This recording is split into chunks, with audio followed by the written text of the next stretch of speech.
If the Nile gave Egypt life, stone gave it eternity. Long before the pyramids pierced the sky, Egyptians were already building homes for the dead, machines for resurrection, engineered to last forever. From the quarries at Aswan to the limestone cliffs of Tura, Egypt was literally built from its own earth. For the ancient Egyptians, death was not an end, but a passage, a journey mirroring life itself. They built in stone so that memory could live forever, for to forget a name was to kill a soul twice. To the Egyptians, death wasn't an ending. It was a problem to be solved with architecture. The earliest royal tombs were mastabas, low, rectangular mounds of brick or stone with sloping sides. Above lay a chapel for offerings, below the burial chamber. Each was a house for the soul, a prototype for eternity. Around 2630 BC, a brilliant architect changed everything. His name was Imhotep, the first artist in history whose name we know. Serving King Djoser, he stacked mastabas into history's first pyramid, the Step Pyramid at Saqqara, and surrounded it with a vast 37-acre stone precinct filled with courtyards and temples. Here we see the world's first monumental stone architecture. Ceremonial gates and colonnades, carved like bundled papyrus stalks. Forms once made of wood and reeds, now immortalized in limestone. What began as mud brick architecture was reborn in stone. Djoser's complex even includes a Hebsed court, a ceremonial field for the king's jubilee of renewal. Every 30 years, the pharaoh proved his divine strength here, running symbolic laps between markers of Upper and Lower Egypt, reenacting his mastery over the two lands. In this ritual, he was reborn, renewing his right to rule as a god on earth. Near the pyramid's north side, hidden behind stone walls, lies the serdab, a sealed chamber containing a statue of the king, its eyes peering through tiny holes to watch the rituals performed in his honor for eternity. Imhotep had turned religion into engineering, belief into blueprint. Some scholars note that the Step Pyramid's stacked form resembles the ziggurats of Mesopotamia, temple towers built centuries earlier.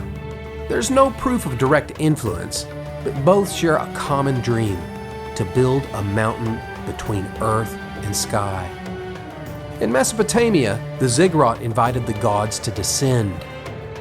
In Egypt, the pyramid lifted the king toward the heavens. Different faiths, different purposes, yet both reveal humanity's first architecture of eternity. And though we see bare stone today, Egypt was never gray. Its temples and tombs were once brightly painted with gods and golden reliefs, and the pyramids themselves shone white beneath the desert sky. They were originally covered with polished limestone that was later removed and reused to build other structures, including many of Cairo's mosques. The pyramids of Khufu, Khafre, and Menkaure are crowning achievements of the Old Kingdom around 2500 BC. Their shape comes from the Benben, the sacred mound of creation in Egyptian myth, said to be the first land to rise from the waters of chaos at the dawn of time. Each was aligned precisely to the cardinal points, a geometrical expression of cosmic order, or Ma'at, the principle of truth, balance, and harmony that governed the universe. The Great Pyramid of Khufu contains about 2.3 million blocks, each weighing roughly 2.5 tons. It once stood 481 feet tall. Without its limestone casing, it now rises to 454 feet. And for almost 4 millennia, nothing surpassed its height or precision. Napoleon's engineers calculated that its stones could build a wall 12 feet high and 1 foot thick around the entire country of France. Exaggerated? Perhaps, but it captures the awe. Its 4 sides align almost perfectly with the cardinal directions, deviating from true north by less than 1/15 of a degree. Such precision, achieved over 4,000 years ago without modern tools, speaks to the Egyptians' astonishing mastery of observation and engineering. They were designed as eternal vaults, fortresses of stone built to protect the king's body and treasure for his journey to the next life. But in truth, the pyramids became like enormous stone billboards, shouting across the desert, "Treasure located here!" For all their brilliance, they were also the most colossal technological failures in history, because they did not do what they were meant to do: protect the royal dead for eternity. In antiquity, every pyramid was eventually plundered, every secret chamber breached. The very monuments that promised eternal security instead revealed humanity's oldest weakness: greed. Even the threat of impalement couldn't stop the robbers. Guards, traps, and curses failed. Gold proved stronger than fear. And yet, even in failure, they achieved something greater: the idea of eternity itself, carved in stone. Inside the Great Pyramid, engineers cut 4 narrow shafts, 2 from the king's chamber and 2 from the queen's. The upper shafts opened to the outside, while the lower ones end deep within the stone, sealed by smooth limestone blocks fitted with tiny copper handles. They weren't meant for air, as once believed. Many scholars think they were aligned with important stars. The northern shafts point toward the stars that ancient Egyptians called Ikemusek, the ones who do not know destruction. These are the stars that never set, circling the northern sky night after night, symbols of immortality. The southern shafts seem to aim toward Orion and Sirius, which the Egyptians linked to Osiris and Isis, gods of death and rebirth. No one knows their exact purpose, but the precision and effort it took to carve them suggests deep symbolic meaning. The Great Pyramid was not only a tomb, it was a cosmic gateway designed to send the king's soul to the eternal stars and to the gods who ruled over life, death, and renewal. Beside the pyramid, archaeologists discovered a disassembled solar boat made of imported cedar, the Khufu ship, so the pharaoh could sail with the sun god Ra each day and return with him at dawn. Even in death, the journey continued. Popular myth once pictured lines of slaves, whipped beneath the desert sun, but excavations at Giza tell a different story. The builders were skilled Egyptian laborers, not slaves, well-fed, housed in a planned village, and organized in rotating crews called corvées. Graffiti inside the tombs proudly names some of these teams: Friends of Khufu, Drunkards of Menkaure. Even in their sacred labor, humor endured. Excavations reveal a diet rich in meat. Bones from the workers' village suggest rations of 21 cattle and 23 sheep each day. And they were buried with honor beside the pyramids, a privilege no slave was ever granted.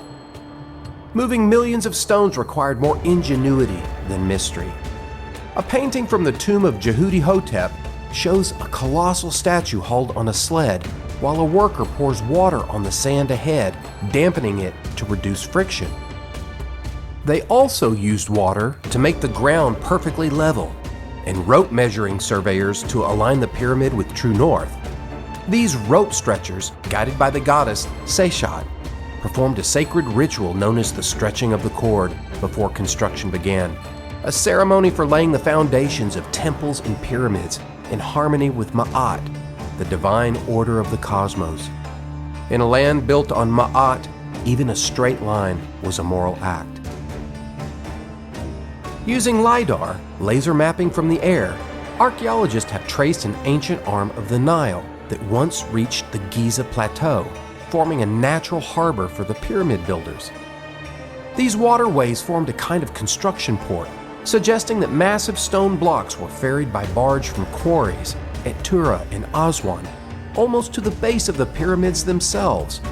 The stones were hauled the final distance on sledges, their paths slick with water to reduce friction. One of the most remarkable discoveries came in 2013, a logbook written by an overseer named Mur, found in a cave near the Red Sea. Written on fragile papyrus, it's the oldest known diary in the world. The Diary of Mur.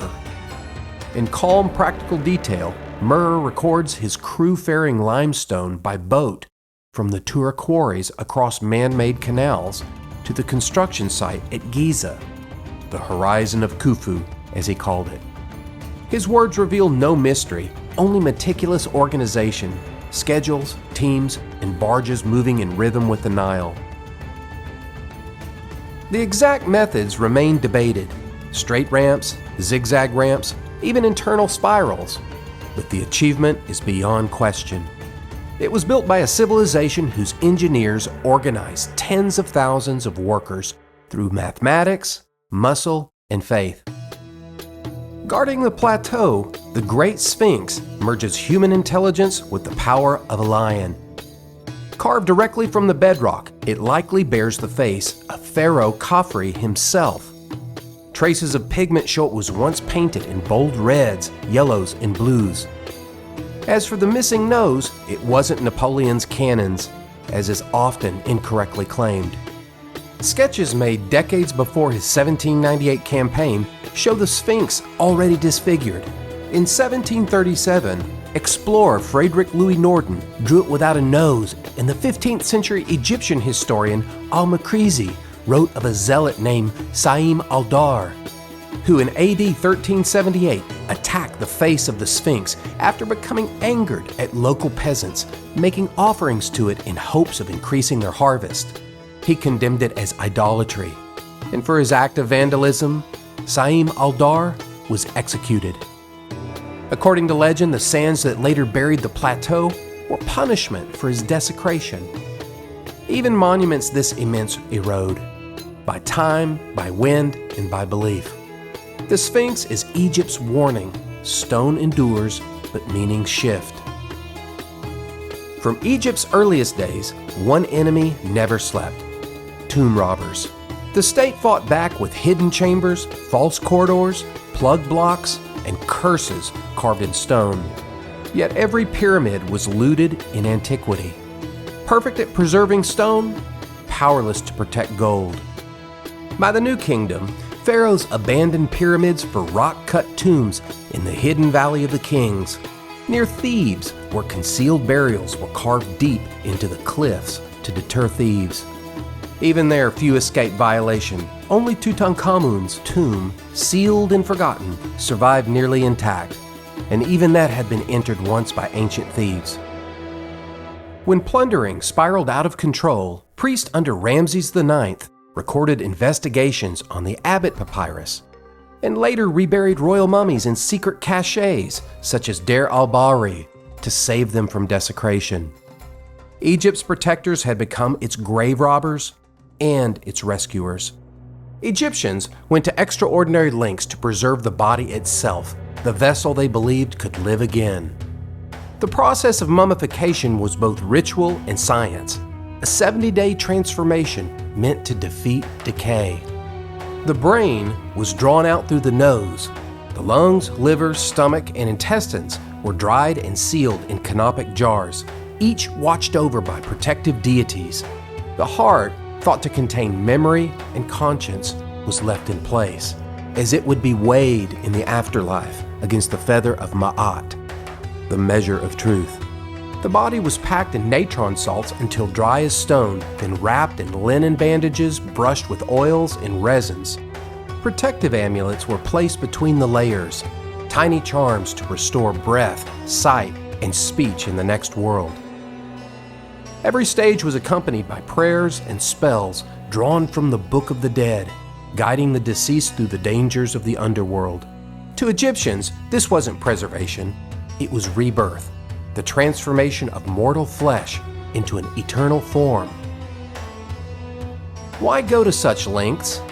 The Egyptians believed that every person was made of many parts, most of all, the Ka and the Ba. The Ka was your life spark, your invisible twin, born with you. It needed food and drink and a body to dwell in. If not your own, then a statue carved in your likeness. That's why tombs were called houses of the Ka. The Ba was your soul's personality, the part that could move freely, that still longed for sunlight and life. By day it could leave the tomb and roam the world of the living, but each night it returned home, often shown as a bird with a human head, seeking reunion and the promise of eternal life. In the tomb chapel stood the false door, a carved gateway between the worlds of the living and the dead. Here, offerings of food and drink were placed so the Ka, the soul's life force, could pass through to receive them. Above the door, an inscription began, an offering which the king gives, a prayer meant to keep the dead alive. To speak a name was to make it live again. Inside the tomb, art was magic. Painted scenes weren't decoration, they were provisions. To paint bread was to provide bread. To show a boat was to grant transportation in the next world. The ancient Egyptians placed small statues called Ushabti figures in their tombs. Each one was inscribed with a spell so that when called, it would rise to work in its master's place for eternity. In Egypt, writing was not record, it was incantation. The knowledge of the afterlife evolved like technology. First came the pyramid texts, carved around 2400 BC, the oldest religious writing ever discovered, humanity's first recorded map of the afterlife. Then the coffin texts of the Middle Kingdom, extending salvation to nobles. Finally, the Book of the Dead, a scroll that gathered Egypt's funerary spells so they could be buried with the deceased. So the knowledge once carved on tomb walls could now travel with the soul. In one famous scene, the deceased is led by Anubis, the jackal-headed god of embalming, into the hall of judgment. The heart is weighed against the feather of Ma'at, truth and balance. The Egyptians believed the heart, not the brain, housed the mind and soul. Thoth, scribe of the gods, records the verdict, while Ammit, part crocodile, lion, and hippopotamus, waits to devour the sinful heart. If the scales balanced, the soul was welcomed by Osiris to live forever in the field of reeds. A perfected Egypt, where the Nile always floods and families reunite for eternity. The Egyptian version of paradise. In that perfect world, the harvest never ended, and the loved ones lost in life were waiting by the water's edge. To ensure the deceased could breathe, see, and speak, priests performed a final ritual, the opening of the mouth ceremony. With bronze tools, they touched the statue's lips and eyes, awakening it to eternal life. For the Egyptians, this was the moment art became sacred. In that instant, stone became flesh, image became spirit, and art fulfilled its purpose to make the dead live again. Yes, the pyramids were robbed, but their true treasure was never gold. It was the idea that order defies chaos, that geometry can defeat decay, that faith can be built in stone and aligned with the stars. In a world that measured time by the river's flood, these monuments measured faith by the horizon. Egypt's monuments are stone prayers built to last beyond empire, beyond even belief. And though their temples crumble and their language fell silent, their art still works. It keeps them remembered. Perhaps that was Egypt's greatest spell of all.